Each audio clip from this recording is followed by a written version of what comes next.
Iran যুদ্ধে টালমাটাল যুক্তরাষ্ট্র ও Israel, যেখানে দ্রুততম সময়ে ইরানকে পরাস্ত করার কথা ছিল, সেখানে আইআরজিসির পাল্টা আক্রমণে নাস্তানাবুদ যৌথ বাহিনী।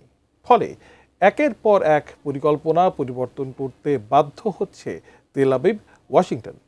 এমন অবস্থায় ইরানকে ধরাশয়ী করতে এবার খামেনি সহ শীর্ষ নেতাদের তথ্য চেয়ে পুরস্কার ঘোষণা করলেন মার্কিন প্রেসিডেন্ট ডোনাল্ড ট্রাম্প। বিস্তারিত ডেস্ক রিপোর্টে। ইরানে মার্কিন ও ইসরায়েলি যৌথ হামলা শুরুর পর কয়েকজন ঊর্ধ্বতন কর্মকর্তা সহ দেশটির সর্বোচ্চ নেতা আয়াতুল্লাহ আলী খামেনি নিহত হন। এর কয়েকদিন পরই ছেলে মুজতবা খামেনি বাবার স্থলাভিষিক্ত হন।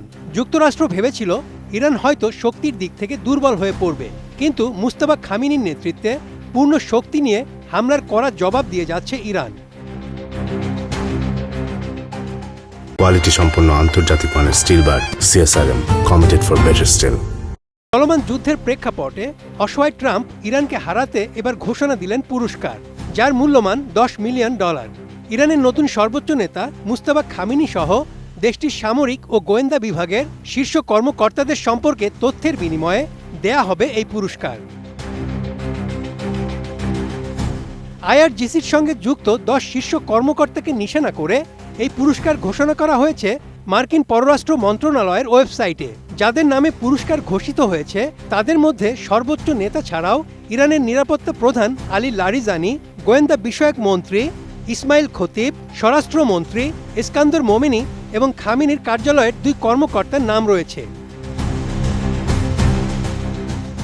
মার্কিন পররাষ্ট্র মন্ত্রণালয় জানায়, পুরস্কার ঘোষণায় আরও 4 কর্মকর্তার পদবি উল্লেখ করা হয়েছে। এদের মধ্যে আইআরজিসি কমান্ডার ও প্রতিরক্ষা পরিষদের সচিবও রয়েছেন, তবে সেখানে ওই 4 জনের নাম বা ছবি প্রকাশ করা হয়নি। বিদেশি সন্ত্রাসী সংগঠনের তালিকায় থাকা আইআরজিসিকে ওয়াশিংটন মার্কিন নাগরিক হত্যার দায়ী করে আসছে। তাদের অভিযোগ, 2020 সালে কাসেম সোলাইমানি হত্যার প্রতিশোধ নিতে তেহরান ডোনাল্ড ট্রাম্প সহ অন্যান্য মার্কিন কর্মকর্তাদের গুপ্ত হত্যার ষড়যন্ত্র করছে।